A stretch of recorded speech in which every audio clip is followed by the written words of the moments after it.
कि आपके आने वाला नस्ल का दुश्मन है वो आदमी, दुश्मन है आपको। लोग 5 किलो चावल देते हैं और आप अपना वोट उनको बेच देते हैं। साथियों, हमारे बच्चे को नौकरी चाहिए मोदी जी, हमारे बच्चे को नौकरी चाहिए, हमें चावल नहीं चाहिए। जब तक तोड़ेंगे नहीं, मैं अगर आज समझौता कर लूं मोदी जी से तो कल भारत सरकार में मंत्री बन जाऊंगा, ये मेरी ताकत है। आप निषाद को आरक्षण दे देंगे तो शायद समझौता हो सकता है, तो नहीं, पहले पार्टी विलय कीजिए फिर आरक्षण पे बात करेंगे। लीडर कौन है, लोडर कौन है? अभी पहले जैसा निषाद नहीं रहा। अब आपको जो सरकार आपने बनाया था वो सरकार को से आपको बाहर कर दिया, क्योंकि देखा कि आज मुकेश सहनी 4 विधायक बनाया। अगर इसी तरीके से सरकार में रहकर अगर अपना काम करेगा तो आने वाले समय में 40 बनाएगा और एक समय होगा कि इसका समाज जब आगे खड़ा हो जाएगा तो फिर हम गुलामी किस पे करेंगे। इसलिए साथियों, आपको दोस्त और दुश्मन को पहचानना है और आपको अपने आने वाले पीढ़ी के लिए, अपने बच्चे के भविष्य के लिए आपको लड़ाई लड़ना है। साथियों, आपको लड़ाई लड़ना है। आप जितने भी हमारे देश में 2 ही जात होता है साथियों, एक अमीर और एक गरीब। अगर आप गरीब हैं, जो भी जाति धर्म के लोग हैं, आपस में भाईचारा बनाने का काम कीजिए और आपस में एक साथ खड़ा होइए, अपने हक अधिकार के लिए संघर्ष कीजिएगा, तब साथियों आपको हक अधिकार मिलेगा। यही भाजपा वाला है। ये जो 20 साल 25 साल 30 साल के नौजवान होंगे, इनको नहीं पता होगा। अपने अपने दादाजी से पूछिए, तब आपको पता चलेगा कि लालू प्रसाद यादव जी के जमाना से पहले क्या बिहार में चलता था। लोग चप्पल पहनने के आपके घर के पानी जाने के लिए नहीं देता था। लोग आपके हाथ से पानी नहीं पीता था। जब मंडल कमीशन लागू हुआ था तो मंडल भर से कमंडल लेके निकल गया था लाल कृष्ण आडवाणी जी ने और सरकार को गिरा दिया था, दिल्ली के सरकार का, क्योंकि वो नहीं चाहता था कि ओबीसी को आरक्षण मिले साथियों। लेकिन आज आप लोग झूम झूम कर आप उनके गुणगान गाते हैं और जबकि आपको ये नहीं पता है कि आपके आने वाला नस्ल का दुश्मन है वो आदमी, दुश्मन है आपको। लेकिन आपको लगता है कि 5 किलो चावल ही विकास है। आप बताइए, इस संसार में देश इतना आगे बढ़ चुका है, एक एक आदमी 1-1 लाख रुपया रोज पे एक होटल में रुकता है। इस दुनिया में एक रात रुकने का लिए 40 लाख रुपया देता है होटल में। ऐसी दुनिया बन चुका है और वहां पे आप 5 किलो चावल को आप विकास मानते हैं। लोग 5 किलो चावल देते हैं और आप अपना वोट उनको बेच देते हैं साथियों, उनको बेच देते हैं। वो चावल भी आप ही का है।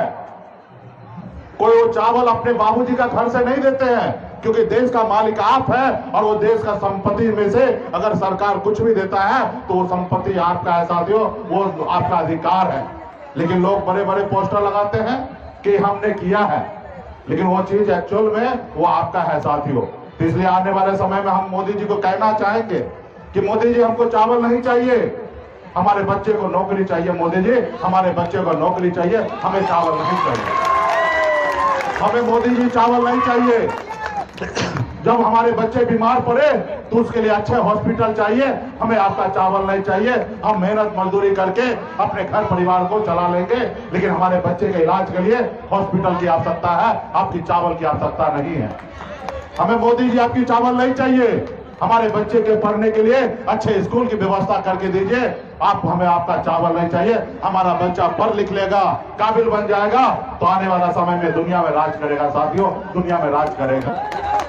लेकिन वो बड़ी चालाकी से आपको खत्म करने के लिए लगा है। आपको इतना मजबूर किया जा रहा है, इतना गरीब बना देगा कि आप आज मान रहे कि 5 किलो चावल ही हमारा विकास है साथियों। आप मानने लगे कि 5 किलो हमारा चावल हमारा विकास है। तो इसलिए साथियों, आने वाला समय में बहुत बड़ी लड़ाई है, हम लोग लड़ते हैं। हम लोग सामाजिक न्याय की लड़ाई लड़ते हैं। लोग कहते हैं अपने दिल से जानो पराये दिल का हाल। मैं खुद एक गरीब मछुआरा का बेटा हूं। पिताजी मछली मारते थे, ऐसे घर में परिवार में मैंने जन्म लिया। हर गरीबी को नजदीक से मैंने देखा। 18 साल की उम्र में, जिस उम्र में अपने परिवार के साथ रहना होता है, उस उम्र में गांव को छोड़कर मुंबई जैसे शहर चला गया, वहां मेहनत मजदूरी किया। मात्र 900 रुपया महीने पे नौकरी मैं करता था, लेकिन आपके आशीर्वाद से मुंबई जैसे शहर में हमने कामयाबी का झंडा गाड़ दिया। उसके बाद बिहार में अपने लोगों के हक अधिकार के लिए मैं संघर्ष कर रहा हूं। मैं अगर आज समझौता कर लूं मोदी जी से तो कल भारत सरकार में मंत्री बन जाऊंगा, ये मेरी ताकत है। लेकिन हमें ऐसी मंत्री नहीं चाहिए, हमें ऐसी कुर्सी नहीं चाहिए जिस कुर्सी में बैठने के बाद हमारे अपने लोगों को भला नहीं कर सकता हूं। ऐसे कुर्सी को हमेशा मैं अपनी जिंदगी में लात मारने का काम करूंगा साथियों, लात मारने का काम करता हूं। मोदी जी हमसे कहा दुश्मनी था, हम तो मंत्री बन चुके थे, लेकिन उन्होंने कहा मुकेश जी आपको अगला मुख्यमंत्री बनाएंगे, अपना पार्टी को विलय कीजिए और आप हमारे साथ आइए और आगे बढ़िए। हमने कहा नहीं, ये पार्टी हमारी नहीं है, ये पार्टी पूरे बिहार के 1.5 करोड़ निषाद ने बनाया है अपने हक अधिकार के लिए, सिर्फ इसमें मेरा अधिकार नहीं है। हाँ, समझौता हो सकता है, अगर आप निषाद को आरक्षण दे देंगे तो शायद समझौता हो सकता है, तो नहीं, पहले पार्टी विलय कीजिए फिर आरक्षण पे बात करेंगे। हमने कहा नहीं, हम मलाह का बेटा है, जाल में मछली को फंसाते हैं, जाल में फंसते नहीं है। पहले आरक्षण फिर कोई बात होगा। लेकिन मोदी जी को बुरा लग गया कि आज का नौजवान हमारी बात नहीं मान रहा, तो हमारी पार्टी को तोड़ लिया, खत्म कर लिया। तो उससे हमें कोई फर्क नहीं पड़ा, हम संघर्ष करेंगे, लड़ाई लड़ेंगे। कल तक हमारा बैग लेके उठा के आगे चलता था, आज वो व्यक्ति भारत सरकार में मंत्री बना है। ये आपका देन है साथियों, आपका देन है। हमसे डरते हैं इसलिए उसको भारत सरकार में मंत्री बना दिया। जो कल 2020 में हमसे टिकट लेके विधायक बनना चाहता था, आज उसको बिहार सरकार में मंत्री बना दिया, क्योंकि उसको मालूम है कि मुकेश सहनी को रोकने के लिए, क्योंकि सन ऑफ अल्लाह से दुनिया में कोई ताकत नहीं कि टकराएगा, इससे अगर टकराना है तो निषाद को ही आगे लाओ। लेकिन पूरे बिहार में निषाद को पता है कि लीडर कौन है, लोडर कौन है। अभी पहले जैसा निषाद नहीं रहा, अभी निषाद पढ़ा लिखा समझदार होते जा रहा है। उनको पता है कि हम अपने लीडर के साथ रहेंगे, ना ही कि किसी लोडर के साथ रहेंगे। तो मोदी जी आपसे आग्रह है कि आप हमारा जो अधिकार है वो आप देने का काम कीजिए, नहीं तो ये निषाद समाज जो है 2025 में, जैसे दशरथ माँ जी ने कहा था, जब तक तोड़ेंगे नहीं तब तक छोड़ेंगे नहीं। ये मोदी जी सुन लीजिए, ये निषाद का आवाज है, जब तक तोड़ेंगे नहीं, तो जोर से बोल दीजिएगा ना, जब तक तोड़ेंगे नहीं।